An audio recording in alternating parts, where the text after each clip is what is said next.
Hello guys, so for today's video po, alamin po natin kung paano po ma-withdraw yung pera po natin na nasa Playtime PH or doon po sa G-Live Games ng Gcash po kasi po nagkaroon tayo ng under maintenance.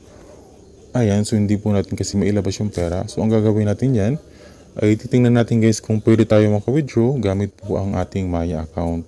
So ayan guys, kasi may nakita kasi akong isang post doon sa Playtime PH at Twitter na through Maya app na daw tayo mag-withdraw muna for the meantime. Ayan. So gumawa ko ng Maya account gamit po yung Gcash number ko po dun sa Gcash. So ginawan ko siyang Maya account with same number guys and also same details or name. Ayan. So gumawa ako at ito na nga, verified na tayo. So puntahan natin guys si More. Ayan. Kung verified na tayo, punta kayo sa More and then hanapin nyo po si Lucky Games. Ayan.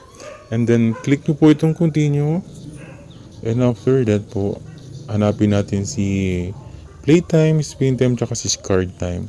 So for now, ito kasi si Playtime, Spin Time, tsaka si Card Time guys, ay iisa lang naman yan guys.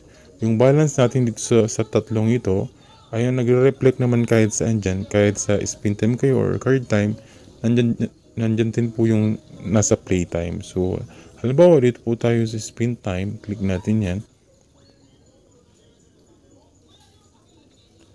Ayan, so dito na lang tayo guys mag-try mag-withdraw kung makakapag-withdraw tayo. So, ayan. Wait natin siya guys mag-loading. So, ayan guys. So, mayroon tayong 30 pesos dito.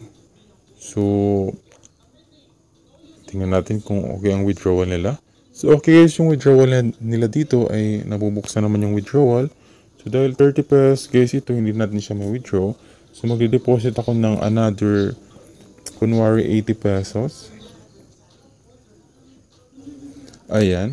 So para ma-withdraw natin po yung minimum withdrawal po kasi is 50 pesos. So dinagdagan ko siya ng konti. So i-click nyo guys itong withdrawal.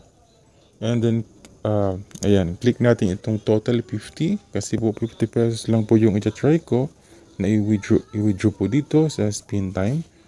Ayan, so click po natin si total 50. Ayan. And after that, ayan, nabawasan na po yung ating balance ng 50 pesos. So wala pa yan guys sa transaction. Ayan. Nandyan lang guys is yung deposit ko, pero po on process na rin naman siya at nandun na siya sa balance natin. So kung i-back natin yan, ayan, punta tayo dun sa home. So ito na siya, pumasok na dito yung 50 pesos. So balikan natin guys si More kasi titingnan natin dun sa Card Time at sa Playtime din po. Ayan, click More again and then punta tayo sa Maya Lucky Games. Ayan. Itong Lucky Games na to, click nyo yan guys. And then click continue. And here naman is sa Card Time. Ayan. Tingnan din natin guys sa Card Time kung ayan, makakapag-withdraw din tayo. So kasi marami naglalaro dito kasi nga meron silang malaking cashback. Minsan nagpapop up na lang siya na meron tayong cashback na malaki. So marami kasing player talaga dito. Kaya po, ayan, maraming yung nagtatanong kung paano daw mag-withdraw. So ayan, sa Maya lang po tayo pwede makapag-withdraw guys for the meantime na hindi pa okay si Gcash game sa Playtime po nila. Ayan. So ayan guys, so ganun din naman guys, nandito po yung aking balance dun po sa Spin Time. So i-click natin si withdrawal. So ayun, so pwede din po dito mag-withdraw kasi ayan, nakikita naman guys yung mga amount. Ayan, naka-indicate naman dyan kung ilang yung ating pwedeng kunin. So okay po yung withdrawal sa Card Time din. And then i-back natin yan guys. Dumako naman tayo sa Playtime. Ayan. So ito guys si Playtime. So gaya ng sinabi ko kanina, yung lahat ng balance natin guys, mapa-Card Time man yan, Playtime or Spin Time, same lang naman po yun. So nandun lahat sila kasi iisa lang naman po lang laman nito. Ayan. Click natin si playtime ulit. Kasi parang nag-system ano siya. Ayan. So dito po guys sa playtime nila, I think meron silang tawag niya under maintenance ito po sa Maya. So lately naman kanina hindi naman to ganito. So baka sa signal lang or sa system nila. So pero guys, huwag kayong mag-alala kasi po yung mga balance po natin na deposit po natin through playtime, so magre-reflect naman po siya dito sa spin time at saka kay card time. So any of the two, pwede tayo mag-withdraw at mas madali po kasi guys na ma-withdraw dito po sa spin time at saka sa card time kasi po wala po silang hinihinging password or mga KYC mga ganun. Hindi na po tayo need pa mag-set ng password para po ma-withdraw yan. I-click nyo lang po itong withdrawal and then automatic na po yan. Click nyo po yung total kung ilan po yung i-withdraw nyo and then papasok na po yan doon sa inyong Maya wallet. Ayan guys. So, ayan. Para mas, ano guys, kung hindi nyo po talaga ma-withdraw po yung pera nyo doon sa GCash, GLife Games, sa Playtime man yan, Card Time, tsaka sa Spin Time, gumawa po kayo guys ng Maya account na gamit po yung GCash number nyo.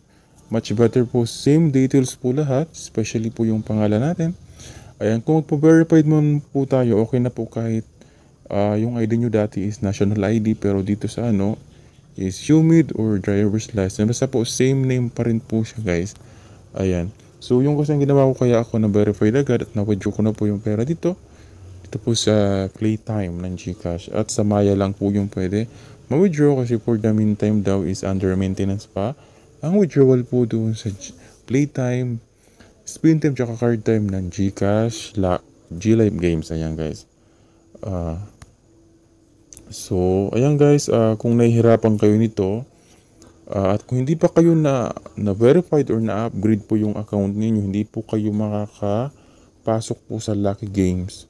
So, kailangan po verified po tayo or na-upgrade po yung account natin para po yung features po na to na mga games, laro, pwede po natin siyang pasukin.